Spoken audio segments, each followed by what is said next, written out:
When humans and wild animals collide, the results can be both tragic and terrifying. These 6 disturbing deaths remind us that despite our technology and civilization, we remain vulnerable to nature's most powerful predators. It was March 11, 2019. The underground fighting arena in Tijuana, Mexico was packed with spectators. Cigarette smoke hung thick in the air as men shouted bets across the 15-foot concrete pit. No one knew that in less than an hour, 32-year-old Joaquin Salazar would die in that same pit, torn apart by the very animals he'd trained to kill. Joaquin wasn't born into the cartel world. Standing 5 feet, 10 inches, and weighing 190 pounds, he'd grown up in Tijuana's poorest district, discovering early that he had a way with aggressive dogs. He was breaking up street fights between strays with his bare hands. By 25, he'd caught the attention of local cartel members who needed someone to handle their fighting dogs. Joaquin believed that dogs responded only to dominance. He maintained control through fear, starving the animals before fights and administering brutal punishments for disobedience. This approach made him valuable to the cartel, which soon expanded his role from dog handler to debt enforcer. Joaquin worked 7 years in a dual role, using his pit bulls to intimidate debtors into settling accounts. His brutal reputation grew in Tijuana's underworld. Joaquin's methods were effective because he treated both animals and humans as creatures to be dominated. What no one realized was that his control was entirely dependent on projecting strength at all times. The moment that facade cracked, the animals would turn on him. That night, 2 prized fighters, a 70-pound red-nosed pit bull and an 85-pound mixed breed, had been battling for 27 minutes. Both were covered in wounds, exhausted but locked in a standoff. The crowd was growing restless. Joaquin's boss ordered him to separate the dogs. Security footage later showed Joaquin had been drinking heavily. Empty tequila bottles were found in the preparation area where he'd been waiting between matches. Witnesses reported that as he entered the pit, he stumbled slightly. The dogs, already in a blood frenzy, sensed the weakness immediately. According to one handler who later spoke to investigators, Joaquin's usual commanding presence was absent that night. He entered the pit unsteadily, his movements lacking the authority the animals had been conditioned to fear. As Joaquin approached with a breaking stick, the larger dog released its opponent and turned on him instead. Its jaws locked onto his forearm with 235 pounds of pressure. When Joaquin screamed and tried to kick it away, 3 other dogs being held in nearby cages broke free. Within seconds, all 5 animals swarmed him. He fell backward, and the pack targeted his throat and face. Blood sprayed across the concrete walls as spectators scrambled back. For nearly 3 minutes, no one intervened. Bystanders later told police they were afraid to enter the pit with 5 frenzied fighting dogs. By the time handlers managed to pull the animals off using fire extinguishers, Joaquin had suffered catastrophic injuries. His throat was torn open, his face unrecognizable. He died in the pit, in the same pool of blood where he'd forced countless animals to fight. A 92-second video of the attack leaked online 3 days later. The graphic footage led to a police raid. The surviving dogs were taken to rehabilitation centers, though experts noted many were too traumatized for adoption. Joaquin's death revealed the brutal reality of dogfighting rings, places where violence creates more violence in an endless cycle. The man who thought he controlled killers became their victim the moment he showed weakness, proving his own dark philosophy tragically correct. It was April 4th, 2016. The sun beat down on Kakadu National Park, Australia. The Benson family, Laura, Thomas, and their 4-year-old daughter Emily, pulled their rental car alongside a secluded billabong after hours of driving. Despite clearly visible warning signs about crocodiles, they decided this peaceful spot would be perfect for a lunch break. The family had been traveling across Australia for 2 weeks, documenting their journey on social media. Laura particularly prided herself on finding authentic experiences away from tourist crowds. This determination to experience the real Australia had led them down a remote dirt road to this isolated billabong. After unpacking lunch, the family saw crocodile warnings by the water. Thomas was worried, but the 91-degree heat and clear water were too tempting. Laura insisted they'd be fine if they stayed in the shallows and stayed alert. Their fatigue from the long drive clouded their judgment. They dismissed the faded warning signs as overly cautious, trusting the calm, clear water. After finishing their sandwiches, Laura suggested they cool off with a quick swim. Thomas hesitated but eventually agreed. Emily remained near the shore, playing with pebbles under their watchful eyes as her parents waded into the billabong. Laura moved confidently into waist-deep water, about 15 feet from shore. Thomas stayed closer to Emily, the water reaching just above his knees. For a few blissful moments, the family enjoyed the cool relief from the Australian heat. The attack came without warning. At approximately 2:17 in the afternoon, the water around Laura erupted in a violent splash. Her scream pierced the air as a massive saltwater crocodile, later estimated to be 16 feet long, clamped its powerful jaws around her thigh. Thomas immediately rushed toward his wife, shouting for help, though no one was within earshot. Before he could reach her, the crocodile executed a death roll, a violent spinning maneuver that crocodiles use to tear chunks from prey. Laura disappeared beneath the churning, bloodied water. Panicking and now chest-deep in the billabong, Thomas turned back toward Emily.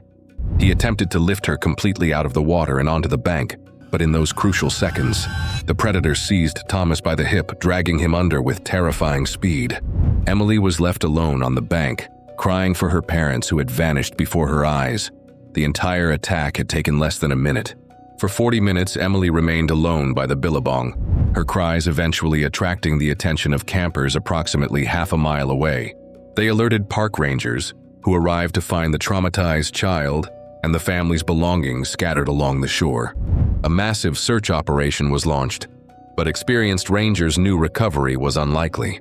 2 days later, wildlife officials shot 2 large crocodiles in the area. Examination of the larger specimen revealed human remains in its digestive tract, including Laura's wedding ring, and bone fragments later identified through DNA testing as belonging to both victims. Today, the billabong remains as serene and deadly as ever, a reminder that in Australia's wilderness, nature's warnings must never be ignored. The Benson's story continues to be used in safety briefings for tourists, a tragic example of how quickly paradise can turn to horror when wild animals are underestimated. It was November 29, 2017, a crisp autumn morning at the Guangzhou Wildlife Park in China. The sun had barely risen over the tiger enclosure as senior zookeeper Chung Wu, 41, entered the habitat for routine cleaning. Security cameras captured his final moments, a dedicated professional who never realized he was walking into a death trap. Cheng was a quiet, methodical man who commanded respect throughout Asia's zoological community. Born to rural farmers in Hunan province, he had developed an early fascination with predators after encountering a wild leopard cat as a child. This childhood experience led him to pursue zoology at Beijing University, where he specialized in big cat behavior and eventually published several influential papers on captive tiger enrichment. Chung often emphasized to trainees that there were no dangerous animals, only careless humans, a philosophy that made his eventual fate all the more tragic. Chung Wu wasn't supposed to be working that morning. After 15 years as a zookeeper, he had earned his senior position and rarely handled morning cleanings, but a colleague had called in sick, and Chung, known for his dedication, volunteered to cover the shift. The Guangzhou Wildlife Park housed 5 Bengal tigers in a 10,000-square-foot enclosure with a central feeding platform. The habitat featured a double-gate safety system. Tigers would be secured in the night quarters while keepers cleaned the main area. For 15 years, this system had worked flawlessly. But that morning, a critical communication breakdown occurred. The overnight keeper had begun the feeding sequence but was called away for an emergency. He failed to log that the rear gate remained unlocked. The tigers had been partially fed but not fully secured. At 6:47 in the morning, security footage shows Chung entering the enclosure carrying cleaning supplies. Believing that all tigers had been secured, Chung moved confidently toward the feeding platform, which needed scrubbing after the previous day's meals. With this false sense of security, he began vigorously cleaning dried blood and meat residue from the surface, unaware that the feeding protocol had only been partially completed. The metallic scent of blood quickly spread through the morning air. Unknown to Chung, this powerful odor acted as a dinner bell for the 3 tigers still in the enclosure. The security camera captured movement in the vegetation behind him. 3 adult Bengal tigers, each weighing approximately 450 pounds, emerged silently from the foliage. Their behavior changed visibly as they detected the scent of blood. Their postures lowered, ears flattened, and pupils dilated. Classic predatory responses to the smell of potential prey. The lead tiger paused about 15 feet away, nostrils flaring as it processed the intoxicating scent. The smell of blood had triggered their hunting instincts, overriding any familiarity they might have had with Chung. To them, he was now associated with food. Kang lunged, clamping his jaws around Chung's shoulder with 1,000 pounds of pressure. The impact knocked Chung forward, his cleaning brush flying from his hand. The second tiger, a female named Mei, immediately attacked his legs while the third circled. Chung's training kicked in. He curled into a protective ball, covering his neck. But against 3 adult tigers, he stood no chance. The animals dragged him from the platform, taking turns attacking different parts of his body. The attack lasted 4 minutes and 37 seconds. Early arriving visitors witnessed the horror through safety glass, their screams alerting other staff. By the time the emergency response team arrived with tranquilizer guns, Chung had suffered catastrophic injuries to his abdomen, throat, and limbs. Medical reports confirmed that Chung died from blood loss and traumatic injury. He had lost a lot of blood before emergency responders could reach him. The tragedy triggered immediate changes at zoos across China. The State Forestry Administration launched a nationwide safety audit of all facilities housing dangerous animals. Guangzhou Wildlife Park implemented a 3-person verification system for all enclosure entries, with mandatory radio confirmations from multiple staff members. None of the tigers were euthanized, a decision Chung's family supported, believing he would have wanted them to live. He had always understood the risks of his profession. Today, Chung's death led to important safety changes in zoos across Asia. Most facilities now use a protected contact system, where keepers never enter the same space as dangerous animals. Barriers with feeding ports and cleaning access allow staff to care for tigers without direct exposure to them. While these changes came too late for Chung, they have prevented similar tragedies and improved conditions for both animals and keepers. It was June 17, 2014. A moonless night fell over Lake Victoria, Kenya. The small fishing village of Mbita Point had settled into darkness, except for a single tent pitched on the outskirts, a bright orange beacon against the black landscape. Inside slept Celeste Dubois, 38, a French backpacker who would never see the morning light. Celeste had built her reputation as an adventure traveler over a decade of increasingly remote expeditions. The former Parisian advertising executive had traded corporate life for the freedom of the road, financing her travels through a successful blog and photography sales to travel magazines. Her Instagram feed showcased her sleeping under the stars in the Sahara, hiking solo through Ethiopian highlands, and camping alongside Maasai villages. What her 40,000 followers didn't see were the numerous close calls, a near drowning in Mozambique, a robbery in Tanzania, and a severe case of malaria that had hospitalized her for a week in Nairobi. These brushes with danger had not made Celeste more cautious, but instead reinforced her belief in her own resilience. She had developed what experienced guides called third world traveler syndrome, the dangerous confidence that comes from surviving situations that should have taught humility. The community of Mbita Point had been dealing with unusually aggressive hyena behavior for nearly a month. Drought had pushed the animals closer to human settlements, and they had grown bold enough to snatch drying fish from village racks even during daylight hours. When Celeste arrived that afternoon, local resident Kwame Odiambo noticed her preparing to camp alone. He and 2 other villagers walked up the small hill where she was pitching her tent. They explained about the hyenas and suggested she stay in the village schoolhouse instead. Celeste smiled and continued hammering tent stakes, explaining she had encountered hyenas before and knew they were typically scared of humans. As darkness fell, Celeste's headlamp could be seen moving around her campsite. She cooked a small meal, and then the light disappeared as she retired for the night around 10 in the evening. The village fell quiet except for the occasional barking of dogs, a warning sign no one recognized in time. At 2:30 in the morning, villagers were jolted awake by human screams, high-pitched and desperate. The cries lasted only seconds before being replaced by an eerie silence broken only by the sounds of tearing fabric and low growls. Kwame and several other men grabbed torches and machetes, racing toward the campsite. What they found was a scene from a nightmare. Celeste's tent had been ripped open from the side, facing away from the village. Her sleeping bag was dragged halfway out, soaked in blood. A trail of dark droplets led into the tall grass beyond. When they directed their torches toward the rustling sounds in the grass, they saw the glowing eyes of at least 4 hyenas. The animals were hunched over something on the ground, their muzzles dark with blood. The men shouted and advanced, but the hyenas retreated only slightly, unwilling to abandon their kill. Fearing for their own safety in the darkness, the villagers returned to gather more people. By dawn, a larger search party followed the drag trail and scattered remains. What they found shocked even the experienced hunters among them. Celeste's body had been dismembered and consumed with terrifying efficiency.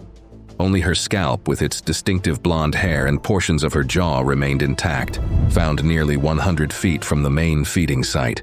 Within weeks of the tragedy, the village council took unprecedented action. Using funds from a regional tourism development grant, they installed solar-powered lights around the village perimeter. The 12 bright LED fixtures created a barrier of light that hyenas, naturally wary of bright illumination, rarely crossed. Local tour operators, recognizing both the human tragedy and potential damage to tourism, established a new safety protocol. Any solo traveler passing through Mbita Point was offered free, secure accommodation in specially constructed visitor huts or local guest houses. This simple intervention, shelter without cost, removed the economic incentive for budget travelers to risk camping alone. The lights transformed village life beyond safety. Children could study after dark. Preparations for the next day's fishing could extend into evening hours, and a small night market emerged in the newly illuminated central area. What began as a response to tragedy evolved into unexpected community development. Today, travelers approaching Mbita Point at night see the village as a cluster of lights against the dark landscape, a beacon of safety in the wilderness. Tour guides point out the memorial marker near where Celeste died, now surrounded by a small garden maintained by local schoolchildren. The solar lights require regular maintenance, and each time a bulb is replaced or a panel cleaned, villagers remember the French woman whose death changed their community. In the contest between human confidence and natural predators, technology now offers a balance, not eliminating the danger, but creating a boundary where both species can exist with greater safety on either side of the light. It was December 8, 2021. Rain pounded the tin roof of Exotic Treasures, a small pet store in Pekanbaru, Indonesia. Water pooled against the building's aging back wall, slowly seeping through cracks in the concrete foundation. Inside, a 23-foot reticulated python stirred in its inadequate enclosure, sensing the structural weakness that would soon lead to 10-year-old Aldi Nugroho's death. Aldi was known throughout his neighborhood as the Animal Whisperer. Small for his age, at just 4 feet 2 inches and 65 pounds, the fourth grader compensated with boundless energy and curiosity. His bedroom walls were plastered with wildlife posters, and his prized possession was a dog-eared encyclopedia of reptiles. Aldi's fascination with reptiles had grown after watching wildlife documentaries. He'd been asking for a pet gecko for his upcoming birthday, but his true fascination was with the massive reticulated python at Exotic Treasures. Store owner Denny Kurniawan had acquired the snake illegally, keeping it in an enclosure far too small for its 250-pound body. The previous week, heavy monsoon rains had caused damage to the shop's back wall. Kurniawan noticed water seepage but delayed repairs, focusing instead on a shipment of exotic birds. This negligence created the perfect conditions for what officials would later call a preventable tragedy. On that rainy Wednesday evening, Aldi finished dinner and told his parents he was visiting his friend Booty, who lived 3 doors down. Instead, the boys enacted their plan to sneak into the pet store after hours. Security footage showed them arriving at 7:42 in the evening. They found a 20-inch gap in the collapsed back wall, just large enough for them to squeeze through. Unknown to them, the python had escaped hours earlier and was hiding behind supply crates in the corridor, directly in their path. At 7:46, cameras captured Aldi crawling through the gap. Seconds later, his expression changed from excitement to terror as the python struck with lightning speed, jaws clamping onto his shoulder. Booty heard a muffled scream before silence fell. The python began constricting, cutting off Aldi's ability to call for help. Booty ran for help, but nobody believed him at first. By the time adults arrived at 8:23 in the evening, the python had begun its feeding process, dislocating its jaw to swallow Aldi headfirst. Emergency responders killed the snake to recover Aldi's body. The python had swallowed him to the shoulders. Authorities shut down the store, and Kenyan faced multiple charges, including illegal wildlife trafficking and criminal negligence. The incident highlighted the dangers of the exotic pet trade. Reticulated pythons can grow over 25 feet and aren't suitable as captive animals in urban settings. This tragedy represented the intersection of human curiosity and our failure to respect dangerous animals. It was August 20th, 2018, a perfect summer morning in Montana's Flathead National Forest. The air was crisp at 62 degrees Fahrenheit as Heather Stein, 34, pedaled her mountain bike along the Whitefish Trail. The experienced cyclist had no way of knowing that around the next bend, a 400-pound grizzly bear was feeding on berries just 30 feet from the path. Heather wasn't supposed to be on the trail that day. The middle school science teacher had planned to meet friends for a group ride, but decided at the last minute she wanted some solo time before school started the following week. Standing 5 feet 6 inches and athletic from years of competitive cycling, Heather had moved to Whitefish, Montana 5 years earlier, drawn by the outdoor lifestyle. Colleagues described her as methodical and safety conscious. She carried bear spray on every ride and had completed wilderness safety courses. Heather knew these mountains better than most locals. Her classroom at Whitefish Middle School was filled with photos from her trail adventures, which she used to inspire her 7th grade science students about natural ecosystems. What Heather didn't know was that an unusually abundant berry season had drawn grizzlies down from higher elevations. Rangers had documented bear activity in the area just 2 days earlier, but hadn't yet posted warning signs on that particular section of the 22-mile trail system. The updated alerts were scheduled to be posted later that afternoon, a delay with fatal consequences. In her backpack was a half-finished lesson plan about ecosystem balance and predator-prey relationships, a topic she would never get to teach. Heather's GPS tracker showed she maintained a steady 12 miles per hour pace that morning, taking photos occasionally and stopping once to adjust her helmet. At 8:17, she approached a blind curve on a downhill section of the trail. Wildlife biologists later reconstructed what happened next. A female grizzly with a yearling cub had been feeding on a dense patch of huckleberries just yards from the trail. The bear was likely focused on fattening up for winter hibernation, consuming up to 20,000 calories daily. As Heather rounded the bend at speed, the sudden appearance of a human startled the bear. Instead of fleeing, the grizzly charged, covering the 30 feet between them in less than 2 seconds. Heather had no time to react. The impact knocked her from her bike immediately. Her GPS data showed a sudden stop, followed by erratic movement into the forest for approximately 40 yards, as the bear dragged her away from the trail. Experts believe she likely lost consciousness within seconds of the initial impact. The bear's powerful jaws and claws inflicted catastrophic injuries to her head, neck, and torso. A hiker discovered her abandoned bike 2 hours later and alerted authorities. Search teams found Heather's body partially buried under forest debris, a behavior known as caching, where bears cover their food sources to return to later. The autopsy confirmed Heather died from massive trauma and blood loss. Her bear spray was found still in its holster. She never had time to reach for it. DNA samples collected from bite wounds identified the specific bear, which was later tracked and euthanized by wildlife officials. The tragedy sparked debate in the whitefish community about trail safety and wildlife management. The Forest Service implemented new protocols, including daily trail inspections during berry season and immediate signage after any bear sighting. The trail system now features enhanced warning systems and real-time wildlife alerts accessible through a mobile app, technology that might have saved Heather's life. Her story serves as a somber reminder that in nature's realm, even the most prepared can find themselves at the mercy of ancient instincts and split-second timing. If you found these animal attack stories disturbing, prepare yourself. What we've uncovered will shock you. Click the next video now so you don't miss the most shocking wilderness encounters ever captured.